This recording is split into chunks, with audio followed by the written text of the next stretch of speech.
On a cold morning around 1960, in a small clinic in the hills of eastern Kentucky, a nurse named Ruth Pendergrass looked up from her desk and saw two people walk in from the weather who should not have been walking. A married couple, mountain people, polite, calm, waiting their turn. And blue, not cold blue, not tinged, blue, dark blue, the deep settled blue of a winter lake. Faces, lips, ears, hands, and Ruth Pendergrass, who was a good nurse, reacted the way every hour of her training demanded, because in medicine, blue means one thing.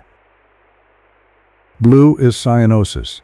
Blue is a body running out of oxygen. Blue is the color of the final minutes, and here were two entire human beings wearing it head to toe, upright, unbothered, in her waiting room, and her first professional instinct, she said later, was pure emergency. These people were dying, both of them, right now. They weren't. That was the first impossible thing.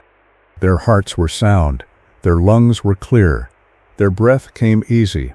The man and woman in front of her were, by every measure her clinic could take, two healthy adults in early middle age. And the second impossible thing was why they had come. Because they hadn't come about their hearts, or their lungs, or anything blue is supposed to mean.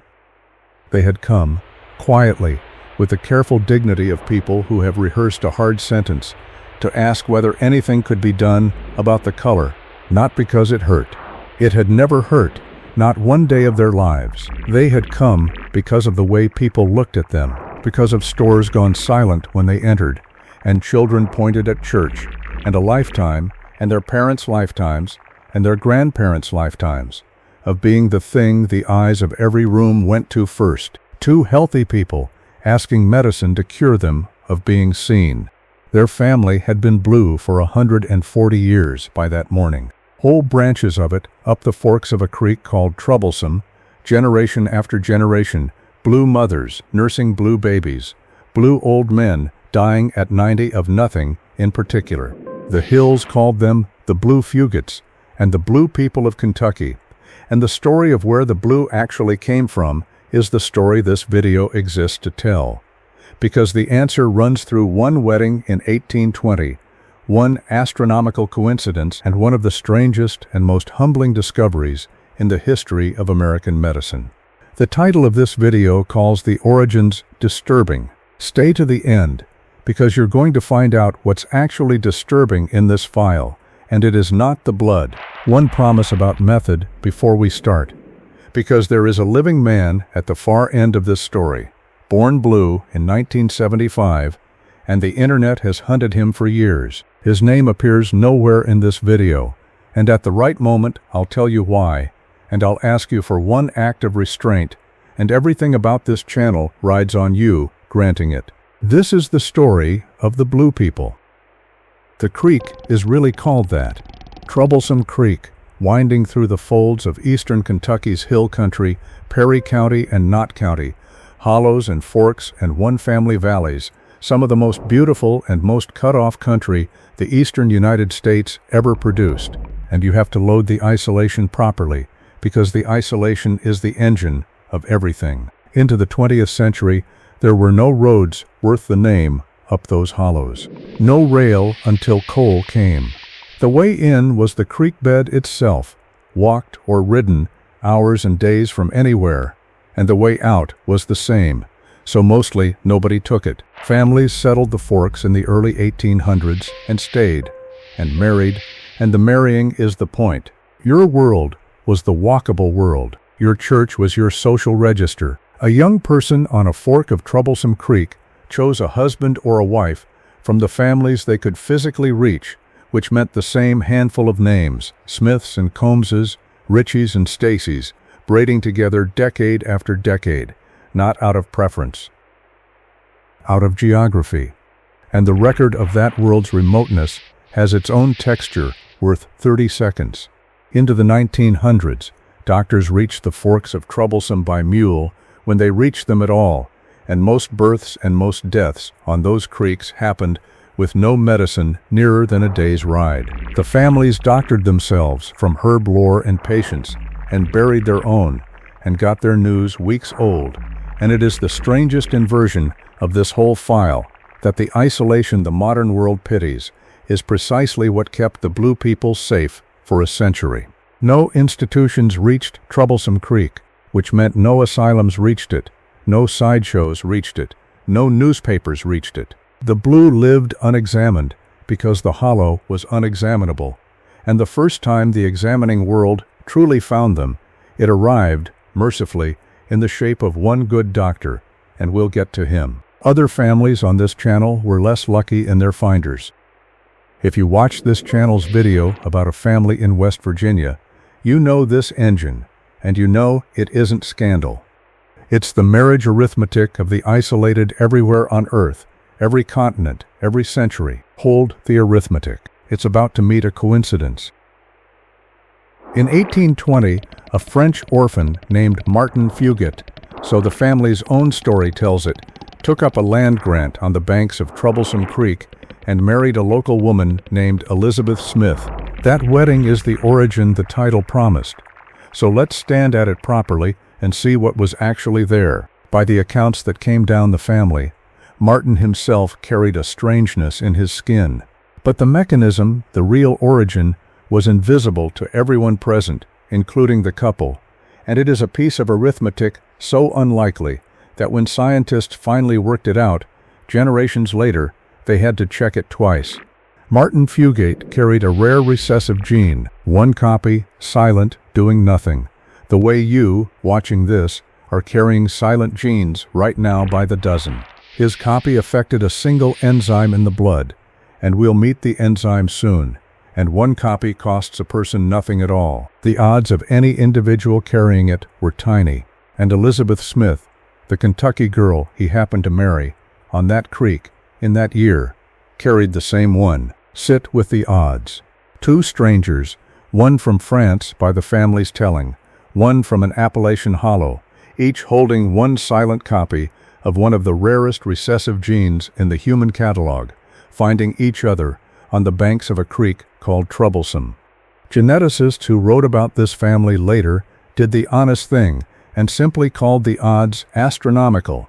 Nothing was wrong at that wedding. Nobody at that wedding was kin to anybody. The disturbing true origin of the Blue people is a coincidence, pure, blameless, and vanishingly rare.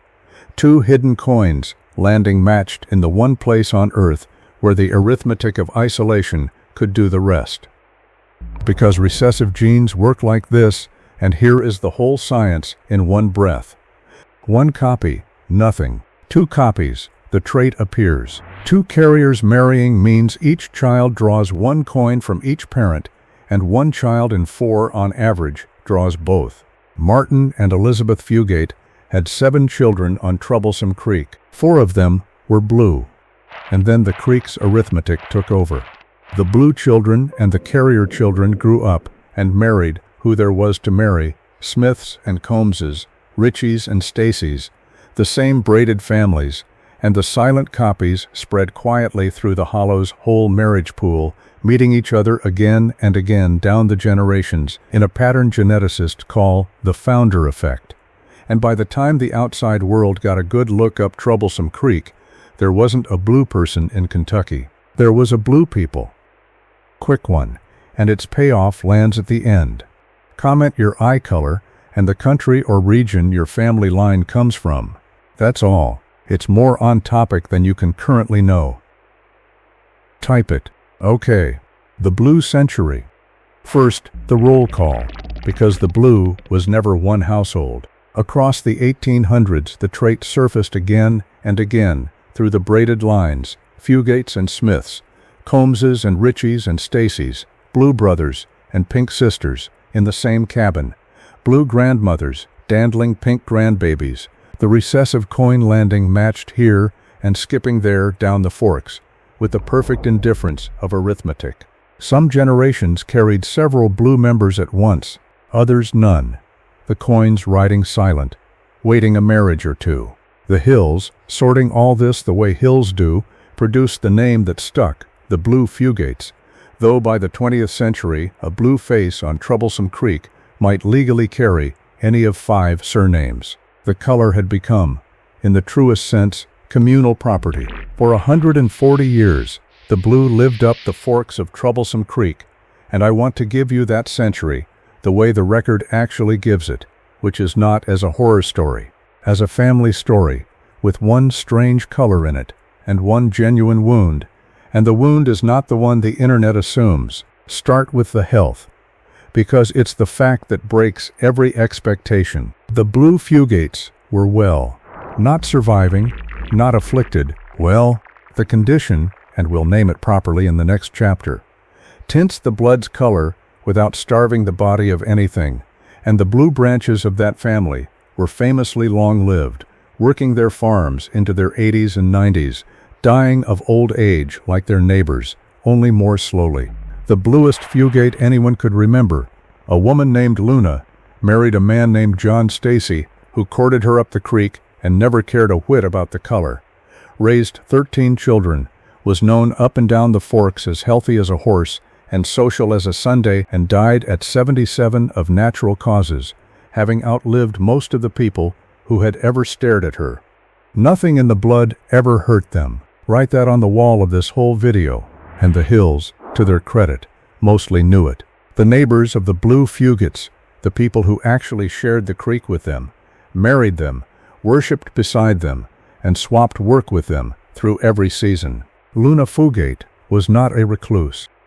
She was, the accounts insist, a talker, a churchgoer, a woman up and down those forks her whole life, loved plainly by a community that had long since stopped seeing the color at all. Familiarity, it turns out, is the cure the tablets would later imitate. The people who looked at the Blue Fugates every day did not stare. The staring came from everyone else. The braiding, meanwhile, went on the only way it could. The families of those forks married across and back through each other for a century, and the record keeps the artifacts of it with a mountain frankness that outsiders always mistake for confession. A Fugate man named Zachariah, the old accounts say, married his own aunt, and generations later a descendant named Dennis Stacy, asked by a visiting writer to untangle how the family lines ran, gave the answer that has been quoted in every telling since, delivered dry as creek gravel: "I'm kin to myself." The internet finds that line and sniggers. Hear it correctly. It is a man being honest about the marriage arithmetic of a place with no roads, the same arithmetic as every isolated valley on earth, and he is not ashamed, and he has no reason to be, and the Blue, remember, needed no cousin marriages at all to exist. The Blue came from two total strangers in 1820. The braiding only carried it. The mockery aims at the hollow, and the coincidence deserves the credit, which is the internet all over, in this file and every file like it. No, the wound of the Blue century was never in the blood and never in the family. It was in the looking. The record is quiet on this, the way mountain records are quiet on pain, but it's there, in edges and asides across every account. Blue Fugates who timed their trips to town for early hours and empty stores. Children kept close to the home forks. Courtships that came harder for the Blue than the color-caring ever justified, because a wedding meant a family weighing the stairs of a lifetime. Whole branches, as the century turned, drifting deeper up the hollows rather than out, because out was where the eyes were. Nobody harmed the Blue people of Kentucky. No mob, no law, no cruelty you could put in a court record. The Hills just looked at them. For 140 years, in stores and churches and schoolyards, the long, soft, relentless pressure of being every room's first glance. And the proof of what that pressure weighed is where this video started.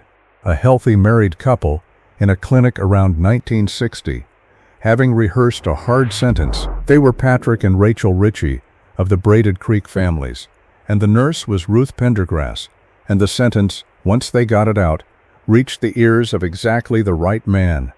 Dr. Madison Colween III was a young hematologist at the University of Kentucky's Medical School in Lexington, a blood specialist with a taste for unsolved things, and when the story of a Blue couple at a rural clinic worked its way to him, he did not smile at it. He got in his car, And I want you to appreciate what a rare reflex that was, because the story of a blue-skinned clan in the Hollows had been drifting out of those hills for decades, as exactly the kind of tale medicine files under folklore. Traveling doctors had heard it. Coal camp physicians had heard it. It had the shape of a tall tale, and tall tales don't get house calls. Colwyn's distinction, the thing that puts him in this story's small company of good finders, is that he heard a freak show and went looking for a mechanism. Cowain spent that season doing the unglamorous real work, driving the creek roads that finally existed, walking the forks that still didn't have any, with Ruth Pendergrass helping open doors that mountain families did not open for Lexington men, hunting blue fugates and their kin, drawing blood, taking histories, mapping the braided family lines back and back toward 1820. The families, wary at first, and after a century of being stared at, who can blame them, came around, because Cowain did the one thing the century of starers never had. He treated the color as a question instead of a spectacle.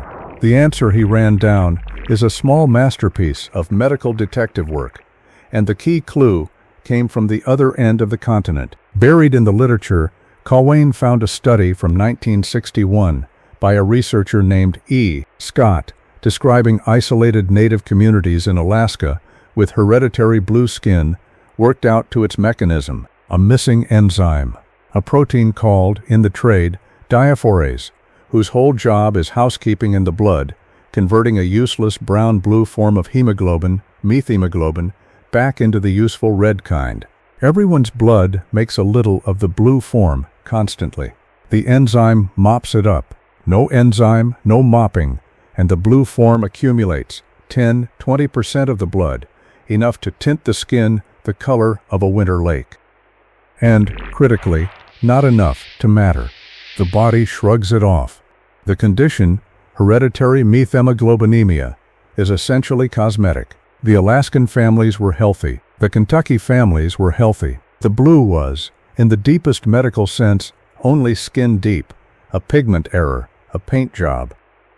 Cowain tested the fugate kin. The enzyme was missing.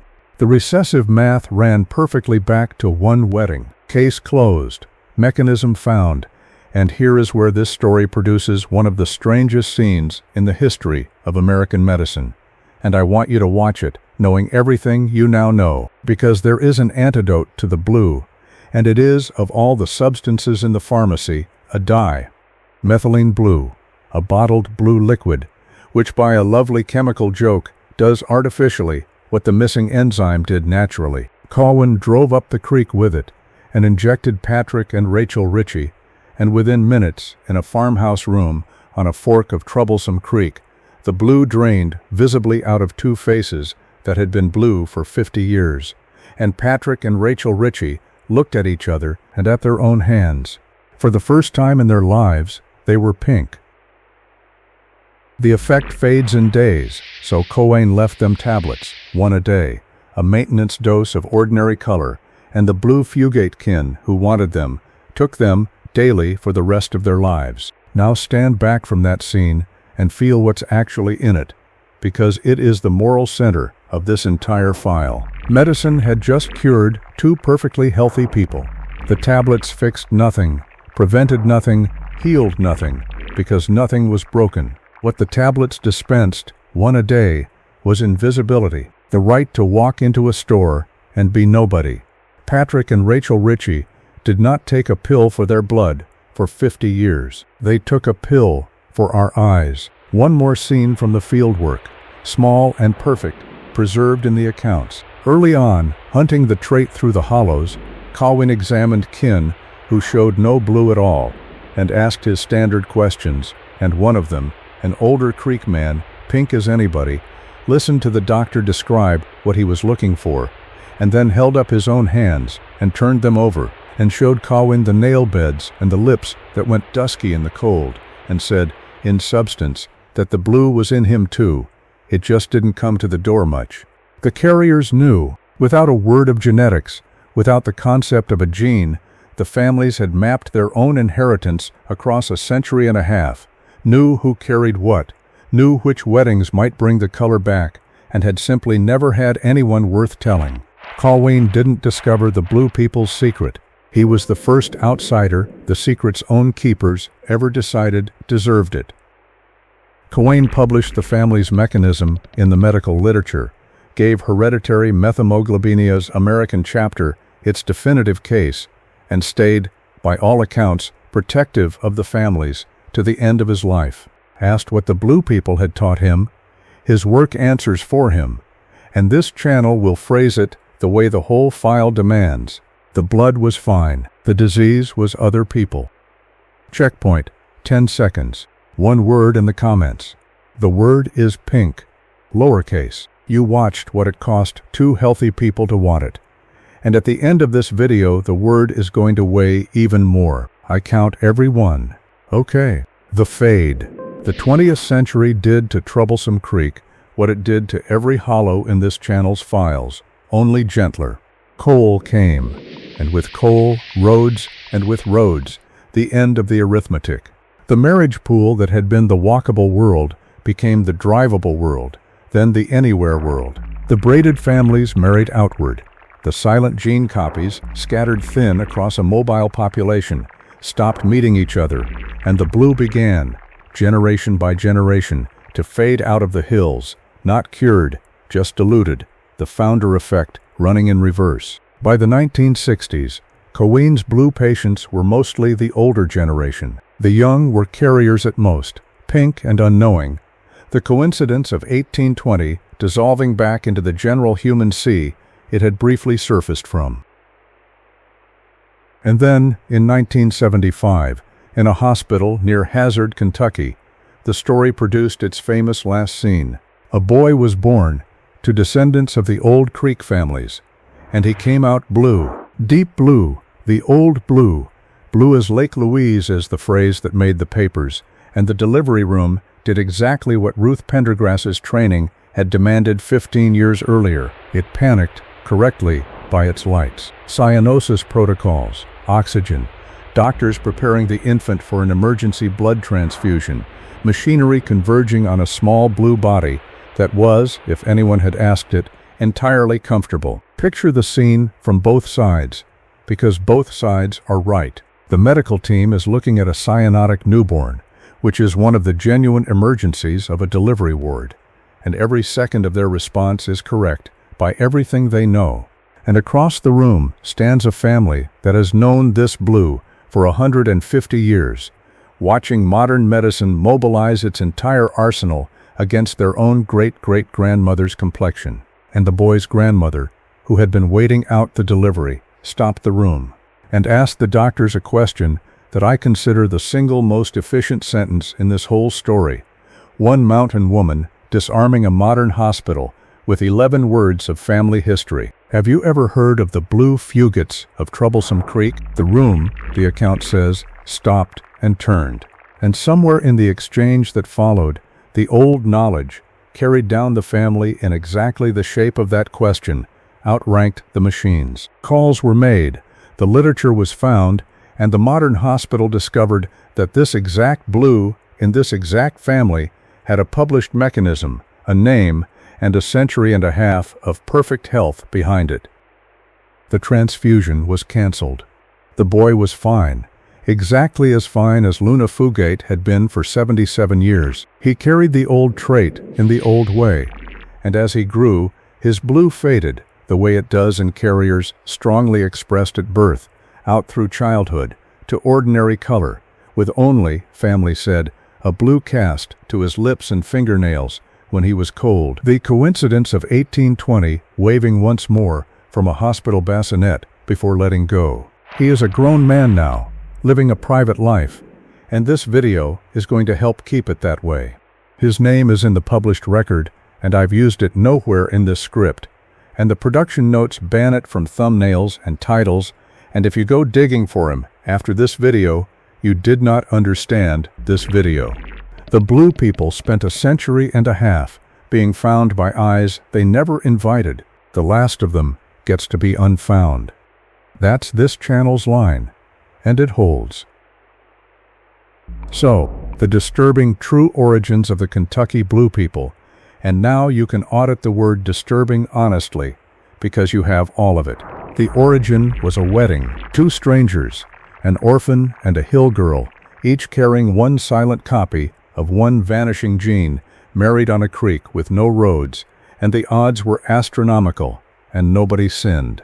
The braiding that carried it afterward was the marriage math of every isolated place on Earth, and the condition it produced never cost one Fugate one healthy day in 140 years. Luna Fugate raised 13 children and died old. There is nothing disturbing on the creek. There never was. Here is what is actually disturbing in this file, and you already know, because you watched it walk into a clinic in the cold open. Two healthy people rehearsing a sentence, asking to be cured of a color, a century of early trips to empty stores, courtships weighed down by other people's future stares, and a bottle of daily tablets whose entire pharmaceutical function was to purchase, for one family, the ordinary human right to go unnoticed. The disturbing thing in the story of the Blue people is the looking, ours, the long, soft, relentless pressure of eyes which drove well people to medicate themselves against visibility, and which, one more turn of the screw, is the exact pressure that clicked this video's title, Disturbing Origins. The algorithm made me promise you a freak show, and I promised. And what was behind the curtain was a healthy family and a mirror. Every file on this channel ends at the same mirror. This one just got there in the fewest steps. The payoffs. You commented your eye color and your family's origins at the first checkpoint. Scroll them now, that whole beautiful scatter of brown and green and blue from every country watching, and take this with you. Eye color is the recessive lottery you can see. You are also, right now, carrying silent copies you cannot see. Everyone is, rare coins by the dozen, waiting on coincidences that will almost certainly never come. The Fugates were not different from you. They were you, with one coin matched, and no roads, and the word from the second checkpoint, pink. It was never a color in this story. It was a synonym for unseen, and the fact that two kind, healthy people had to want it that badly is the whole verdict on the rest of us. The condition is real, hereditary methemoglobinemia, vanishingly rare, essentially harmless, and if this story moved you toward any action at all, let it be the one the Blue people never got from their century. The next time somebody visibly different walks into your store, your church, your comment section, be the room that doesn't go quiet. If you carried this one to the end, you know what this channel is. Subscribe, leave your color below, and I'll see you on the next one.